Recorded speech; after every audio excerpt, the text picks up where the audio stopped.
Законот е високо ризичен за појава на корупција и судир на интереси. Тоа е оценката на антикорупцијската комисија за законското решение за избор на стратешки инвеститор за изградба на коридорите 8 и 10, кое вчера беше изгласано во собранието.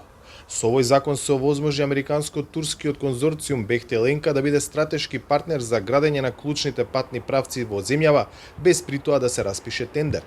Ставот на антикорупционерите дека собранието постапило спротивно на уставот. Овој закон, како посебен закон, во суштина го суспендира правниот систем во државата, исклучувајќи примена на други закони во целост или делумно. Ваквиот законодавно правен преседан во никој случај не е и не може да се третира како јавен интерес, а во чија суштина е заштита на владењето на правото, слободата на пазарот и предприемаштвото и спречувањето на криминалот и корупцијата. Суспендирањето на позитивното право, кршењето на темелните вредности утврдени во Уставот, овозможува арбитрерност, дискреција, можности за злоупотреба на функцијата. Ова што денеска го прочита Ивановска е всушност мислењето на антикорупционерите за овој предлог кое не стигнало до собранието затоа што пратениците експресно го изгласаа законот. Комисијата оценува дека законот има правни празнини, остава отворен простор за субјективизам и политички влијанија.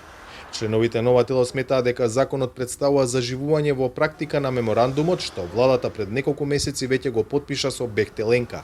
Останува и натаму нејасно како е токму оваа избрана компанија за стратешки партнер Бехтеленка, а да имаме во предвид дека ваквите барем закони кога се носат и во ваква постапка сепак мора да има до одреден начин транспарентност, односно претходно да биде спроведена една дебата, една дискусија, особено на представници од експертската фела, што се вели, за да се види кои се тие предности што ваквиот еден закон би ги дал за држава, меѓутоа кои се недостатоците.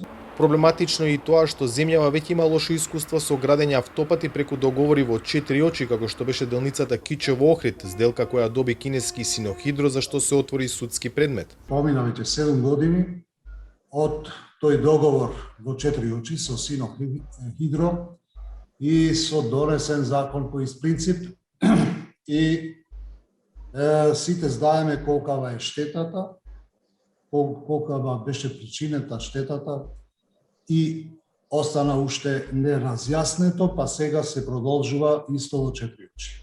Антикорупционерите го повикаа шефот на државата да не го потпишува указот за прогласување на овој закон, но само неколку часа по настапот на членовите на комисијата од претседателскиот кабинет стигна соопштение во кое се вели дека Пендаровски веќе го ставил својот потпис со образложение дека законот е донесен со потребното мнозинство и дека ниту еден пратеник не гласал против.